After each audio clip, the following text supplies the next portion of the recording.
virtually going to go down in history as the Black Prince. His family were kicked out of Greece, and he was brought out of Greece in an orange box when he was just a baby, a few months old.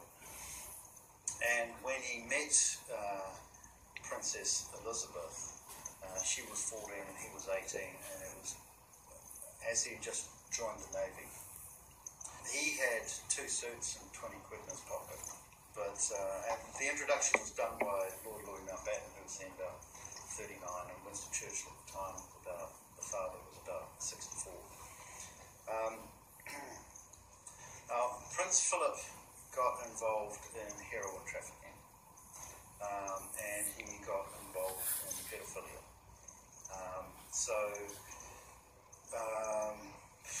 Which first?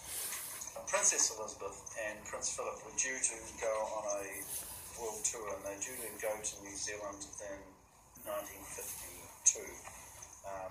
But King George VI died, so she got crowned and the world tour was delayed a year. They went to New Zealand, and they went to Lake Rotoiti and stayed in Moose Lodge from the 1st to the 4th of February 1950. Now the pedophilia and the heroin go hand in hand, and those who supplied children to Prince Philip were then invited into the heroin trafficking ring. And the heroin trafficking was done through the Navy, and it was done using sonar buoys, which were called seahorses.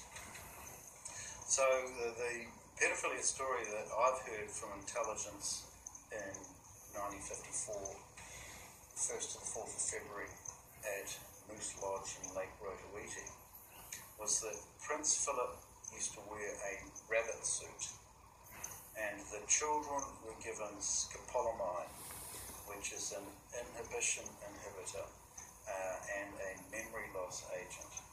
And the children were selected from parents who were compromised or could be compromised. And after that, when they left New Zealand, you can see them at Auckland getting onto the Sunderland Plain, and Queen Elizabeth was walking 10 paces in front of Prince Philip. And it was generally considered at that time, 2 years after they'd been married, that the marriage was over. Those who supplied Prince Philip with children were then invited into his heroin trafficking ring, and that was called the triumvirate. And triumvirate is Latin for 3 people who are running a loosely organisation with no particular rules. It's an affiliation, but in this case it's essentially a mafia. So Prince Philip was involved in heroin trafficking using the Navy. Hello, this is Kevin Annett on December 1st, and I'd like to read to you a couple of reflections I wrote about events that happened to me this past week. It's entitled 3 Stories, 3 Children on the Requiem Road. The elderly native man stares at the white woman across the table of the Greasy Spoon in Kamloops, British Columbia, where they both wait for a bus. It is November 25th, 2010. His name is George. I lived my whole life on a reserve just south of Calgary, he says. As a young boy, I got taken to the Catholic residential school Northbus. That's where I got all of these. The man lifts his shirt and reveals deep scars on his chest and arms. Another deep furrow runs across his head. But that wasn't the worst. It happened one night in winter, cold as hell and blowing hard. These 3 little girls from our reserve had all been raped by the head priest. The oldest girl was only 7. The others must have been 5 or 6. The eldest one said to the others they had to run away. They was just in little cotton nightgowns, no shoes or nothing. But they escaped and ran off into that blizzard. The man looks down and shakes his head. They didn't get more than a mile. I was on the search team that found them. All 3 of them were still holding each other's little hands, lying face down in the snow. When we reached him, the priest, the guy who'd raped him, got all mad and started cursing like he was mad at them. That's when I saw the oldest girl start moving. She weren't dead. But when the priest saw her move, she told me to just leave her there. He turned away from her and left her there, dying in the snow. The man is about to continue when his bus arrives. I couldn't leave her there, he begins. He turns to his wife, who was sat next to him the entire time, nodding sadly. We gotta go, he says to the white woman. Far to the west, a day later, William Coombs shuffles into the Ovaltine Cafe on Vancouver's Hastings Street, Skid Row, with his few belongings stuffed in a backpack. He nods and smiles at me, for we haven't seen each other in weeks. I've been drinking again, really bad, he begins apologetically, for he knows how much I rely on him, and how he relies on that reliance. The memories again? I ask. Yeah, but it's like, now I ain't got nowhere to talk about it. Not now, with your radio show gone. That was the way I got by, talking on the show. I nod, remembering with more than anger how his lifeline was severed so brutally. I say quickly, I've got a new show, a blog radio program. You have to come on it. He looks at me wearily, then reaches into his bag and extracts a nearly empty bottle and swigs from it. We let the minutes tick by, hoping for something. Finally, William says, remember when the Queen came to our school? How she took away those 10 kids? Yeah, I checked on that. She was definitely in BC in the fall of '64. I remember their names, some of them, the boys. I pull out my notepad. There was Harvey and Ralph Parker, Métis boys from Lytton. They were in the group taken away by the Queen and Philip after the picnic at Dead Man's Creek. 5 other boys went, and 3 girls. They were all in the smart group in school. The 10 children were never seen again. You remember anything else, William? I asked. He nods sadly. George Adolph and Ralph Arnoux, they were with me that day. They saw the kids taken away, and how she made them all kiss her foot. What? The Queen had on these white gloves, and she put out her foot and told all those 10 kids they had to kiss it. They all did. William shuddered and started coughing. I started talking about it the next day in school, said it wasn't right. Then the nun told me if I said anything against the Queen, I'd get killed for it. I stopped jotting notes and looked at him carefully. There's more, isn't there? Dan nodded. I seen Brother Murphy throw that epileptic boy off the fire escape 3 stories up. Murphy did that to a bunch of kids. How many? William screws up his eyes and stutters. Happened all the time. I'd say 15, 20. Killed that many kids? Sure. Nobody survives that kind of fall. Murphy burned a few of them in the school furnace. I saw him do it once. William wouldn't eat anything that day. I managed to get some oatmeal into him, but he quickly threw it up into a urinal. Whoa. So it goes very dark. Very deep. This goes dark. This goes very deep. So there you have the first report on this video. It's kind of hard for me. Well, let's just plow through it. Add on the fact that now she's in a relationship with somebody that they hate. Prince Philip called Dodi Al-Fayed an oily bedhopper. They're notoriously racist, and they felt this was an embarrassment to Prince Charles. Not only that, they didn't really want the princes to be raised with Diana's influence. They raised children without empathy, so they wanted to have complete control over how those children were raised. Yeah, that makes sense, and that actually bridges us nicely into the whole topic of the royals and pedophilia, which we talked about last time you were on, Satanism. I actually have a clip that I can play for you here in a second. If you want to bridge into that now, let me know, because these people are heartless. So for them to take out a hit on the boy's mom, on Princess Diana, I think it's just common knowledge at this point. I don't think there's anybody on the planet who believes that was truly an accident, Jay. Yeah, well, this isn't the first hit that they had taken out. She was dating her bodyguard, Barry Manicky, and he was decapitated in a motorcycle accident. And she was later told by Prince Charles, right before she went out to she had to go before the cameras about his death, and he just kind of says like, "Shame what happened to so and so, isn't it?" Because he knew that she was having an affair with him. Of course, he cheated on her basically from their honeymoon.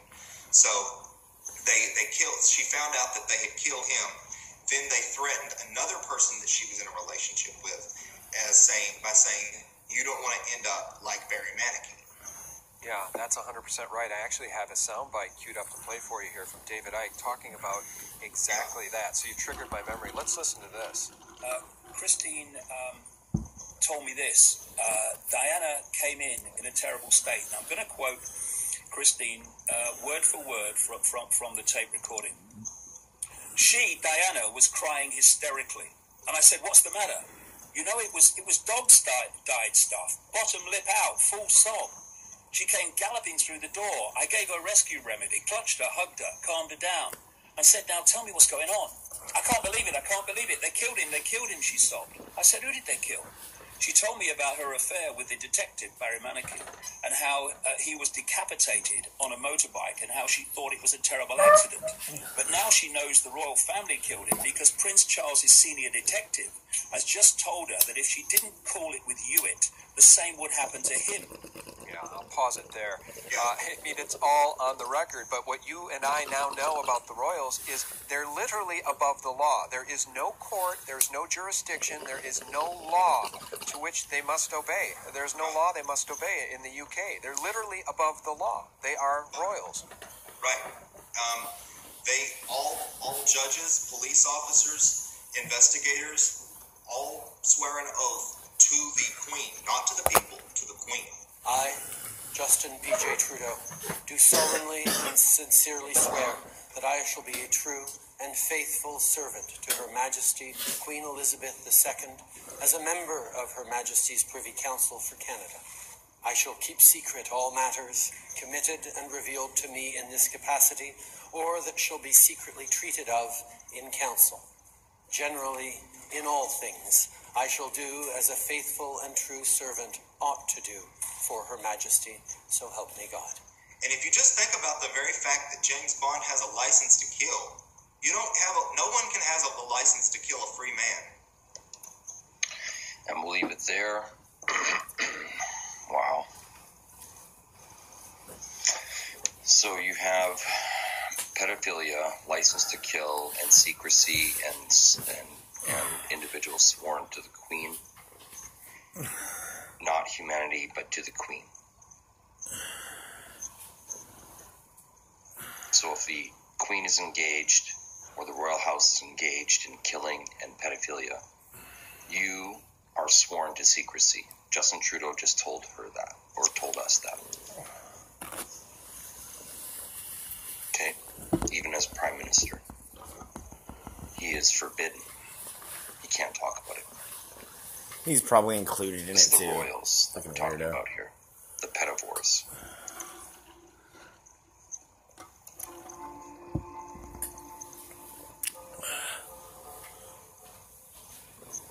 Retired MI5 agent confesses on his deathbed, "I killed Princess Diana." An 80-year-old retired MI5 agent, John Hopkins, has made a series of astonishing confessions since he was released from a hospital in London on Wednesday, and he was told that he had weeks to live. Hopkins claims to have been involved in 23 assassinations for the British Intelligence Agency between 1973 and 1999, including Princess Diana. Trained as both a mechanical engineer and munitions expert, Mr. Hopkins claims he also has extensive experience of less conventional methods of inflicting death and destruction, including chemicals and poison. The 80-year-old British man claims he was involved in MI5 assassinations between June 1973 and December 1999. During a period, he says, the MI5 operated with less external oversight. Hopkins says he was part of a cell of 7 operatives who were trusted to carry out political assassinations across the UK. Most victims were politicians, activists, journalists, and union leaders. Mr. Hopkins says Princess Diana is unique among his victims as she is the only female he ever assassinated, as well as the only royal. She is also the only victim that the royal family themselves ordered to be taken out.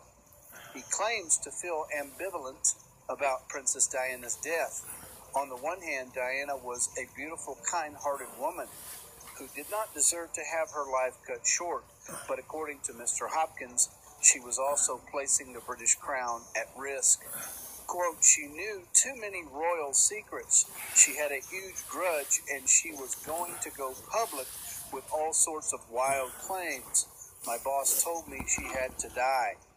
He'd received orders directly from Prince Philip, and we had to make it look like an accident. I'd never killed a woman before, much less a princess. But I obeyed orders. I did it for Queen and country. The next stage of the high-level conspiracy involved the media under tight palace control, talking to each other to square their stories, make sure everybody was on the same page. It was a well-run operation.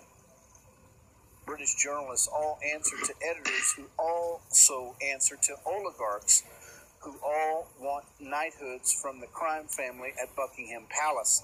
There is no free press in Britain.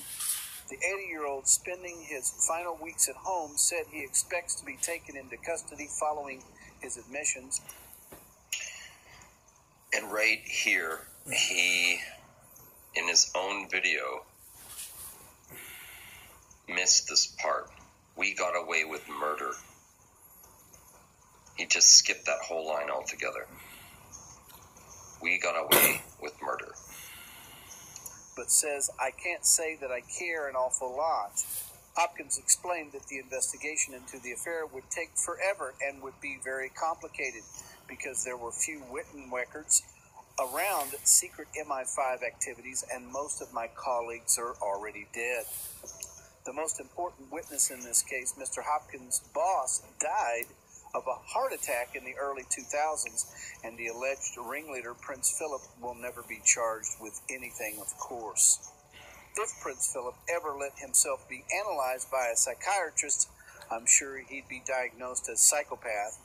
Asked why he didn't refuse the job or expose the plot at the time, he explained MI5 agents swear allegiance to the crown. We can't be impartial when it comes to the royal family. At best, I would have been done for treason. At worst, Philip would have designed a grisly fate for me. Okay, let's move on. Let's move forward. This is so hard to take. God, these people just make me sick. And on this note, the royal wedding. Ass plug Harry, who is nothing more than, he's like, Prince Andrew. He knows he isn't going to get anywhere near the crown, so he's just going to do whatever he wants. I'm going to do another video on his wife and Camilla. Okay, and the who cares about exchange this? they had. Okay, well, I did a video back. Man, this thing's got to be at least 100, 150 videos back. Filipino kid climbing out a 3-story window out of Buckingham Palace. These girls are sitting there across the street, trying to get a video of them in front of Buckingham Palace. And this little Filipino boy throws out sheets and butt naked climbs down about a floor or so and falls the other 2 floors down. I'm not joking. You can go check it out. I probably named it exactly that. Filipino kid climbs out of Buckingham Palace butt naked. Yeah, it's disturbing. This shit is rampant, and it's known. And still nothing is done about it. What else do you think is going on in this disturbing freaking world? I love you all. We're in the season, people. It's coming.